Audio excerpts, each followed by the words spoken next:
اور وہاں پر اندر جو کچھ ہو رہا ہوتا ہے، کھانا ضائع بھی ہو رہا ہوتا ہے، غریب کو تو کسی کو داخل نہیں ہونے دیں گے نا. اور ہے بھی نہیں، وہ مسلی کھلانے کے لیے تو نہیں ہے نا، وہ تو اپنے اعزاء رشتہ دار احباب ان کو اپنی خوشی میں شریک کرنے کے لیے ہے. تو حضور نے فرمایا شر الطعام طعام، لیکن اس کے باوجود من لم یجب الدعوہ فقد عصى اللہ ورسولہ، جو شخص ولیمے کی دعوت قبول نہیں کرے گا اس نے گویا کہ اللہ اور اس کے رسول کی نافرمانی کی. اب آپ سوچئے، جس نبی نے ہمیں اتنی تفصیل سے ہدایت دی دعوت ولیمہ کی، اگر لڑکی والوں کے ہاں کسی دعوت کے اندر کوئی خیر ہوتا ذرہ بھر تو کیا حضور ہمیں اس سے محروم رکھتے ہیں صلی اللہ علیہ وسلم؟ تو چوتھی بات جو میں نے عرض کی کہ ولیمہ کیا جائے، ہاں البتہ ون ڈش کی پابندی لگائی جا سکتی ہے، بالکل لگائی جا سکتی ہے. اسراف اور تبذیر کو روکا جا سکتا ہے. اسراف کسے کہتے ہیں؟ اسراف کہتے ہیں ضرورت کی جگہ پر ضرورت سے زائد خرچ کرنا. عام اپنے گھر کے کھانے میں بھی ایک سے زیادہ ڈش پکانا، ایک سے زیادہ کھانا حضور کے نزدیک نہایت ناپسندیدہ. ضرورت ہے پیٹ بھرنے کی، ایک سالن روٹی سے بھی ہو جاتا ہے، آپ نے 4 5 پکا رکھے، یہ اسراف ہے. اسی طریقے سے اگر دعوت کے اندر بھی ون ڈش کی پابندی ہو تو بالکل ٹھیک ہے، اس کے اندر کوئی حرج نہیں. لیکن یہ کہ اس میں اب جو کیا گیا ہے کہ میٹھے کے اوپر پابندی، بالکل یہ صحیح نہیں ہے.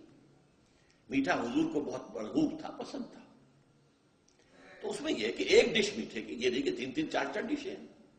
دال کا حلوہ بھی ہے، گاجر کا حلوہ بھی ہے، اور فلاں بھی ہے، اور فلاں بھی ہے، اور پھر کھیر بھی ہے. لہذا ولیمے کی اجازت ہونی چاہیے. اور ظاہر بات ہے کہ ہر شخص اپنی سطح کے مطابق کرے گا، اور وہ آدمی بھی بلائے گا. جو کم ہی بلا سکتا ہے وہ کم بلائے گا، جو زیادہ بلا سکتا ہے زیادہ بلائے گا. اس کے اوپر بھی کوئی خاص پابندی لگانے کی ضرورت نہیں ہے. لیکن ظاہر بات ہے جو میں نے ایک بات کی ہے، اس سے شادی بیاہ کے اخراجات کا ایک حصہ تو بالکل ختم ہو گیا نا. لڑکی والوں کی طرف سے تو زیرو ہو گیا، نہ کوئی سیلیبریشن، نہ کوئی دعوت، نہ کوئی خیمے لگانے کی ضرورت، نہ کچھ اور ریسیپشن، کچھ نہیں. کیسے؟ بالکل زیرو. لڑکے والے جو ہیں دعوت ولیمہ، اور اس کے اندر ظاہر بات ہے کہ اپنے ساتھیوں کو، دوستوں کو، اعزاء کو، اقارب کو جس حد تک بھی اس کے لیے ممکن ہے. اچھا، یہاں تک فرمایا ہوا کہ اگر تمہارے کسی بھائی نے نکاح کیا ہو اور اس کے پاس کچھ بھی نہیں ہے کہ وہ ولیمہ کر سکے، اپنے گھر سے کھانا لے جاؤ اور جا کر اس کے ہاں بیٹھ کر کھاؤ، سیلیبریٹ کرو، اس کی خوشی میں شریک ہو جاؤ. یہ کس قدر فطری تعلیمات ہے، غور کیجیے. جیسے کہ میں نے بتایا کہ اصل خوشی جو ہے وہ لڑکے والے کے، اس کا گھر آباد ہوا. لڑکی والے کے تو خوشی نہیں ہے، ان کے ہاں سے تو ایک فرد جو ہے وہ نکلا ہے. اچھا، اب آئیے 5ویں چیز، جہیز کی جڑ کاٹی جائے. اگرچہ میں نے جو عہد لیا تھا یہ 10 جنوری 1975 کا میرے پاس یہ ایک رقعہ ہے موجود لکھا ہوا. ہمارے ایک ساتھی تنظیم کے ہوتے تھے محمد علی ورک، ان کی شادی پر میں نے جو خطبہ دیا تھا، پھر میں نے مسجد خضرا میں لوگوں کو کھڑے ہو کر ہاتھ اٹھوا لیے تھے کہ اس کی پابندی کرنی ہوگی. اب انہوں نے ہاتھ اٹھائے تھے، اس میں میں نے اس کو شامل نہیں کیا تھا. یہ جہیز کا معاملہ جو ہے یہ ذرا ہمارے معاشی نظام کے ساتھ وابستہ ہے.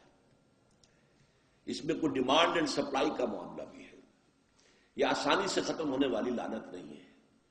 اس وقت ہم نے صرف ایک پابندی لگائی تھی کہ اس کی نمائش نہ ہو، بلکہ یہ ہے کہ آپ کو جو کچھ دینا ہے 2 دن پہلے بھیج دیجئے لڑکے والے کے، یا 2 دن بعد میں بھیج دیجئے. نمائش نہ ہو کہ غریبوں کو یہ احساس نہ ہو کہ فلاں کی بیٹی تو یہ کچھ لے کر گئی ہے، اور یہ کہ میرے پاس کچھ بھی نہیں ہے دینے کے لیے.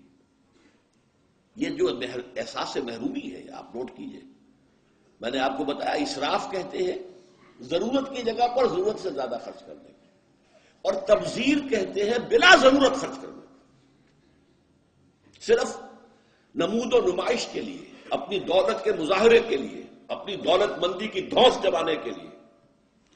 پوری کوٹھی جو ہے قمقمہ بنی ہوئی ہے، ہر جگہ پر ہر درخت کے ہر پتے کے ساتھ بلب لگا ہوا ہے، معلوم ہو جگمگ جگمگ جگمگ ہو رہی ہے. بڑے عمدہ لباس سفید براق پہنے ہوئے جو بہرے ہیں وہ کھانے ڈشیں لیے ادھر ادھر ادھر جا رہے ہیں. یہ جو کچھ ہے اسراف. اور اس کے بعد تبذیر کے بارے میں تو فرمایا اسراف کے لیے تو صرف یہ کہا تسرفو لا تسرفو، اسراف نہ کرو. کلوا واشربوا ولا تسرفوا، کھاؤ پیو اسراف نہ کرو. لیکن تبذیر کے بارے میں فرمایا ان المبذرین کانوا اخوان الشیاطین. یہ مبذر جو ہیں یہ تو شیطانوں کے بھائی ہیں. کیوں؟ کافی عرصے تک میرا ذہن اس پر اڑا رہا کیوں یہ کیوں تشبیہ دی گئی. پھر بات کھلی سورہ مائدہ میں جا کر شراب کی حرمت کے ضمن میں الفاظ آئے انما یرید الشیطان ان یوقع بینکم العداوۃ والبغضاء فی الخمر والمیسر. یہ شیطان یہ چاہتا ہے مسلمانوں کہ تمہارے اندر آپس میں بغض اور دشمنی پیدا کر دے شراب کے ذریعے اور جوئے کے ذریعے. شیطان چاہتا یہی ہے. اس شیطان کا حربہ لوگوں کے دلوں کو پھاڑ دینا، کلاس کانشسنس پیدا کر دینا، محرومین اور مترفین کے علیحدہ طبقے ہو جائیں اور پھر لڑیں گے ٹکرائیں گے پھر. اور یہی کام اس میں ہے.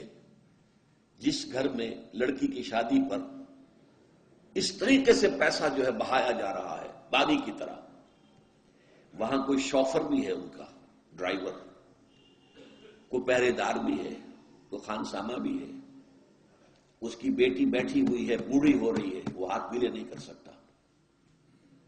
اس کے دل کے جذبات کیا ہوں گے اس وقت؟ کیا یہ اور میں بھائی ہیں آپس میں؟ انما المؤمنون اخوۃ. یہ واز کہنے کی بات ہے، یہ سب ڈھکوسلے ہیں. انما المؤمنون اخوۃ، یہ ہم بھائی ہیں. میری بیٹی بوڑھی ہو رہی ہے، ہاتھ پیلے نہیں کر سکتا، اور ان کے ہاں دولت جو ہے وہ پانی کی طرح بہ رہی ہے. یہ دل پھٹ گئے کہ نہیں؟ یہ طبقاتی شعور ابھرا کہ نہیں؟ ان یوقع بینکم العداوۃ والبغضاء فی الخمر والمیسر. عداوت اور بغض اور دشمنی پیدا کر دی گئی. بہرحال پانچویں چیز میں عرض کر رہا تھا جہیز. اس من میں چونکہ ایک بہت بڑا مغالطہ ہمارے ہاں لوگوں نے پیدا کر دیا ہے حضرت فاطمہ رضی اللہ تعالی عنہا کے جہیز کا ذکر کر کے. اسلام میں قطعاً کسی جہیز کا کوئی تصور نہیں. جو میں کہہ چکا ہوں فلسفہ یہ ہے لڑکی والے پر کوئی ایک پیسے کا بوجھ نہیں آنا چاہیے. حضرت فاطمہ کے جہیز کا معاملہ کیا تھا کہ ان کی شادی اس اعتبار سے یونیک تھی کہ لڑکی کے والد حضور اور لڑکے کے ولی حضور. حضرت علی کا اور کون تھا وہاں؟ اب حضور نے پوچھا علی تمہارے پاس کچھ ہے مہر دینے کو؟ مہر تو دینا ہوگا نا، مہر تو لازم ہے. انہوں نے صاف ہاتھ چھاڑ دیے اپنے کہ میرے پاس کچھ بھی نہیں ہے. تو فقراء صحابہ میں سے تھے، جیسا کہ میں نے آپ کو بتایا ابھی. ان کے پاس تو کوئی گھر بھی نہیں تھا. حجرہ بھی ایک انصاری صحابی نے انہیں دیا ہے کہ یہاں آپ اپنی بیوی کو رخصت کرا کے لے آئیں. کہ میرے پاس تو کچھ نہیں.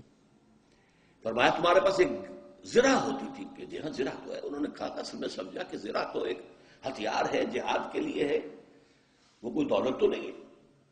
آپ نے فرمایا جاؤ اسے بیچو یا گروی رکھو، قرض لے کے آؤ، لیکن مہر تو دینا. وہ گئے اپنی زرہ لے کر بازار میں آواز لگائی. حضرت عثمان نے خرید لیا 30 دینار یا درہم جو بھی ہے اس میں رقم کا میں یقین سے نہیں کہہ سکتا، اور بعد میں پھر واپس کر دی. اس وقت اگر ویسے ہی دیتے 30 دینار یا 30 درہم تو حضرت علی کی جو غیرت ہے اور خودی ہے اس پر بوجھ پڑتا کہ اس نے مجھے خیرات دی ہے. اس وقت تو خرید لی تاکہ کوئی بوجھ نہ ہو. میں نے زرہ بیچی ہے پیسے لیے، بعد میں واپس کر دی ہدیۃً کہ یہ آپ کی زرہ واپس. وہ لا کے حضور کے سامنے پیسے رکھ دیے گئے. حضور نے کچھ تو گھر کے اندر بھجوائے کہ فاطمہ کے لیے وہ خوشبو، کوئی تیاری، کوئی اچھے کپڑے کو بنائے، اور باقی